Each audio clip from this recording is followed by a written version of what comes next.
শুধু আমাদের বাড়ির বাচ্চারা নয়, প্রায়শই প্রত্যেকটা বাড়ির বাচ্চারাই কিন্তু চিপস খাওয়ার জন্য খুবই বায়না করে। দোকানে যে প্যাকেট চিপসগুলি পাওয়া যায় সেগুলি খুবই ক্ষতিকর। সেগুলি কন্টিনিউ খাওয়ার পরে বাচ্চাদের পেটের সমস্যা ও লিভারের সমস্যা হতে পারে।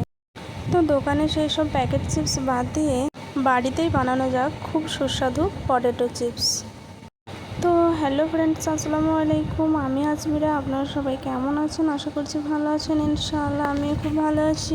তো আবারও চলে এলাম আপনাদের কাছে একটি নতুন ভিডিও নিয়ে। তো আজকে আমি বানাবো পটেটো চিপস, তাই ভিডিওটি না টেনে সম্পূর্ণ দেখতে থাকুন। চলুন ভিডিওটি শুরু করা যাক। তো সবার প্রথমে আমি এখানে কতগুলি মিডিয়াম সাইজের পেপসি আলু নিয়ে নিয়েছি।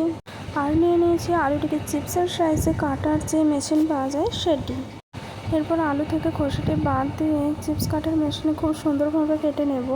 আপনারা এখানে আলুর খোসাটি রেখে দিতেও পারেন, এতে কোনো সমস্যা হয় না। তো ফ্রেন্ডস, আপনারা দেখতেই পাচ্ছেন আমি এখানে খুব সুন্দরভাবে চিপসগুলি তৈরি করে নিচ্ছি। তো ফ্রেন্ডস, যদি আমার ভিডিও ভালো লেগে থাকে তাহলে আপনারা একটি লাইক কমেন্ট শেয়ার করে যাবেন। আপনাদের একটি লাইক কমেন্ট অথবা শেয়ার আমাকে মোটিভেট করে আরও একটি নতুন ভিডিও বানানোর জন্য। তো কথা বলতে বলতে আমার এখানে চিপসগুলি কেটে নেওয়া হয়ে গেছে। তারপর এদিকে গ্যাসের চুলা অন করে একটি পাত্রের মধ্যে 2 কাপ পানি নিয়ে নেব। পানির মধ্যে দিয়ে দেব পরিমাণ মতো লবণ ও পরিমাণ মতো হলুদ গুঁড়ো। তারপর হাই হিটে পানিটিকে ফুটিয়ে নেব। তো আমার এখানে পানিটি ফুটে গেছে। তো যেই চিপসগুলি আমি কেটে ধুয়ে রেখেছিলাম সেইগুলি এবার এই পানির মধ্যে দিয়ে দেব। তো চিপসগুলি পানিতে দেওয়ার পর আমি যতক্ষণ না একবার ফুটছে ততক্ষণ ওয়েট করব। একবার ফুটলে গ্যাসের চুলা অফ করে দেবো, কারণ এটা যদি আমি বেশিক্ষণ ফুটাই তাহলে আলুটি আর চিপস থাকবে না, সেটি আলু মাখা হয়ে যাবে। এরপর চিপসগুলিকে একটি ছাঁকুনিতে ছেঁকে ওপর থেকে কিছুটা ঠান্ডা পানি দিয়ে দেব, যাতে একটার গায়ে আরেকটা লেগে না যায়। তো তারপর ছাদে এসে রোদে একটি পলিথিনের উপর সেই সব চিপসগুলি মেলে নেব। তো আমি এখানে চিপসগুলি মেলে নিচ্ছি। তো আপনারা দেখুন আমার এখানে সব চিপসগুলি খুব সুন্দরভাবে মেলা হয়ে গেছে। তো ছাদ থেকে নিচে এসে একটুক্ষণ পরে যেয়ে দেখছি এই অবস্থা।